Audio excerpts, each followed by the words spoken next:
नमस्कार बंधुगण मु राकेश एवं आपण देखुछंती अलौकिक ओडिया। आजिर कहानी आम सहित शेयर करछंती धर्मपद विश्वाल। सर्वप्रथमे धर्मपद भाई को आम सहित यह कहानी शेयर करने पे धन्यवाद। तांको कहवा अनुजाई कार्तिक मासर घटना आज भी मोर से कथा मन अच्छी।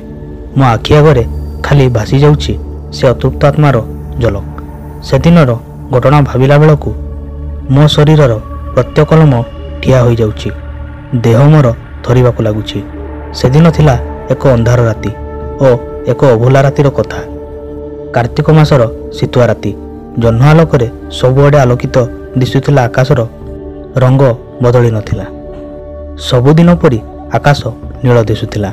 आउ से नील आकाश कोଳରେ तारा माने खेलुथांती। मोर ठीक मने अछि से दिन से अतृप्त आत्मार कराल रूपर कहानी। कार्तिक मास शुक्ल पक्ष चारिआडे आलोकरे दाउ दाउ होई दिशुथाए सबुकिछि। कार्तिक मास धर्मर मास, सेथिपई गाँवर प्राय लोक माने रातिर उठी गाधुआ पिधुआ सारी मंदिर को जाती। कहानी को संपूर्ण जानिया पूर्व जदि ए जाए आपण आम चैनल को सब्सक्राइब करना तेबे एबे ही आम चैनल को सब्सक्राइब करी घंटी चिन्ह को ऑल कर दियंतु। सर्वप्रथम एभली भूत गप और रहस्यमय वीडियो देखिया पई तो आउ डेरी न करी चलतु जानिबा संपूर्ण कहानी। मु भी समस्तक परी सकाळु सकाळु शीत को तिले भी खातिर न करी भोर 4टा समय उठी गाधुआ कर्म सारी धर्म करने को गाँव रे विजे करथिबा चलंती ठाकुर बाबा रामेश्वर मंदिर को जाए।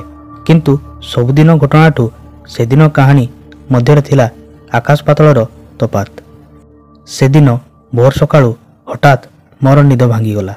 कांथरे झुलुथिबा घंटा को चाहिला बेलू ठीक 5टा बाजिथिला। मु तरतर होई उठी पड़िली, कारण सबुदिनठू मु बहुत डेरी रे उठिथिली। से दिन मुह धोइबाकू मध्य भूल जाइथिली। मोर पुराना साइकेल टी को धरी मु बाहरी पड़िली गाधोई जिबाकू। आम गाँ देई बही जाई थाए छोट नदीटीए। सेई नदी को मु गाधोइबाकू जाए। घरठारू नदीर दूरता प्राय 500 रु 1 किलोमीटर। बहुत मात्रा रे ठंडा लागू थाए, तथापि मो बाटरे साइकेल धरी चलिली।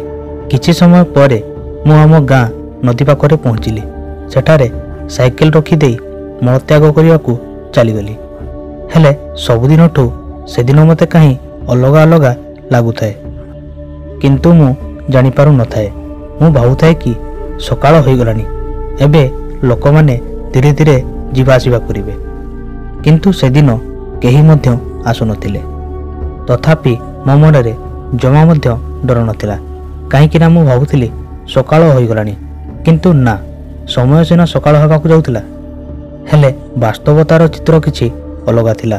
मु गाधोया पई पोल तळकू गली, किंतु सेतेबेले मते एमिति किछि लागुथिला कि सते कि किए मो पाखरे अछि।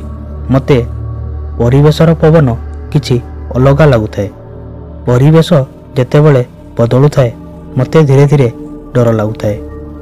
परिस्थिति जेतेबेले एते भयंकर होई गलानी कि मो जगार तुमे माने थिले मध्य निश्चित बुझी पारिथांत। मते सेतेबेले बहुत डर लागुथिला, किंतु मो मन को बुझेई देउथाए कि सकाळ होई गलानी। मु दांत घसुथाए। हठात गोटे साइकेल पड़िबार शब्द शुणागला, बहुत जोर रे शुणागला।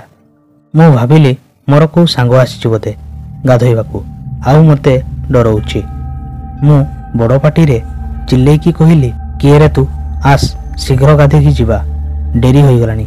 किंतु मो डाको केही शुणिलेनी। मो मन जमा बुझिलानी। मु ऊपर को गली, आउ देखिला बेलकू मो साइकेल जेमिति थिला ठीक सेमिति अछि, सेही जगार ही अछि।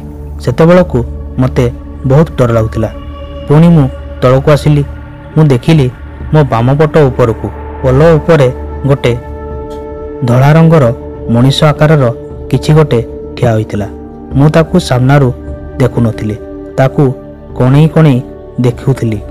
2 ରୁ 3 मिनिट गला परे मनीष जेमिति पानी को डियंती सेमिति डेई पड़िला से पानी भीतर को। किंतु आश्चर्यर कथा, पानी टिके भी चहलिलानी। सेतेबेलकू मु भୟରେ थरुथाए। तथापि मनरे दम्भ धरिली, आउ ताकू जगिली। ଆଉ ଏଥିପାଇଁ ଜଗିଲେ କି ମୁଁ ଜାଣିବା ପାଇଁ ଚାହୁଁଥିଲି କି ସେ ମଣିଷ ନା ଆଉ କିଛି। ଯଦି ସେ ମଣିଷ ହୋଇଥିବ ତାହେଲେ ଶୀତଦିନ ଥଣ୍ଡା ପାଣିରେ ବେଶୀ ସମୟ ବୁଡ଼ିକି ରହିପାରିବନି। ପରିଶେଷରେ ମୋର ଅନୁମାନ ସତ ପ୍ରମାଣିତ ହେଲା। ସେ ମଣିଷ ନଥିଲା, ସେ ଥିଲା ଗୋଟେ ପ୍ରେତାତ୍ମା। କାରଣ ସେ ଆଉ ପାଣିରୁ ବାହାରକୁ ଆସିଲା ନାହିଁ। ମୁଁ ଡରି ଡରି ପାଣି ଭିତରକୁ ଗଲି। ଆଉ ମୋତେ ଗାଧୋଇବା ସମୟରେ ଏମିତି ଲାଗିଲା ଯେମିତି ପାଣି ଭିତରୁ ମୋତେ କେହି ଟାଣିବାକୁ ଚେଷ୍ଟା କରୁଛି। ମୁଁ ମୋର ଗାଧୁଆ ଅଧାରେ ରଖି ସେଠାରୁ ଶୀଘ୍ର ପଳେଇ ଆସିଲି। ମୁଁ ମୋର ପ୍ରାଣ ଭୟରେ ଜୋର ଜୋରରେ ସାଇକେଲ ଚଲେଇ ଶେଷରେ ଗାଁରେ ଆସି ପହଞ୍ଚିଲି। ଗାଁ ମୁଣ୍ଡରେ ଆସି ପହଞ୍ଚିଲା ପରେ ମୋତେ ଜଣେ ବୟସ୍କ ବ୍ୟକ୍ତି କହିଲେ କି ସେଠାରେ ଆତ୍ମା ବୁଲୁଛି। ମୁଁ ତାଙ୍କ କଥାକୁ ବିଶ୍ୱାସ କରି ରହିପାରିଲି ନାହିଁ, କାରଣ ମୁଁ ମୋର ଏହି ଘଟଣା ଅଙ୍ଗେ ଲିଭାଇଛି, ନିଜ ଆଖିରେ ଦେଖିଛି। ସେଦିନ ସକାଳୁ ମୋତେ ପ୍ରବଳ ମାତ୍ରାରେ ଜ୍ୱର ଆସିଲା। ବହୁତ ଔଷଧ ଖାଇବା ପରେ ମଧ୍ୟ ଟିକେ ବି ଭଲ ହେଲା ନାହିଁ। ଶେଷରେ ଆମ ଗାଁ ପାଖରେ ଥିବା ମା ମଙ୍ଗଳାଙ୍କ ମନ୍ଦିରକୁ ଯାଇ ସେଠାକାର ପୂଜାରୀଙ୍କୁ କହିବାରୁ ସେ ମୋତେ ଝଡ଼ାଫୁଙ୍କା କରିଦେଲେ। ତାପରେ ମୁଁ ଧୀରେ ଧୀରେ ସୁସ୍ଥ ହୋଇଗଲି। ତ ବନ୍ଧୁମାନେ, ଇଏ ତ ଥିଲା ଧର୍ମପଦ ଭାଇଙ୍କ କାହାଣୀ। ତ ଆଜିର ଭିଡ଼ିଓ ଆପଣଙ୍କୁ କେମିତି ଲାଗିଲା ଆମକୁ ନିଶ୍ଚୟ କମେଣ୍ଟରେ ଜଣାନ୍ତୁ। ଭିଡ଼ିଓକୁ ଲାଇକ୍ ଏବଂ ସେୟାର କରିଦିଅନ୍ତୁ। ଆଉ ଯଦି ଆପଣଙ୍କ ଠାରେ କୌଣସି କାହାଣୀ ଅଛି ଆମକୁ ପଠାନ୍ତୁ। ତ ଆଜି ତ ସମୟ ହୋଇଯାଇଛି, ପୁଣି ଦେଖା ହେବ ଆଉ ଏକ ଲମ୍ବଟାଙ୍କୁରା କାହାଣୀ ସହ। ସେ ଯାଏ ବିଦାୟ ଦିଅନ୍ତୁ। ଧନ୍ୟବାଦ। ଜୟ ଜଗନ୍ନାଥ।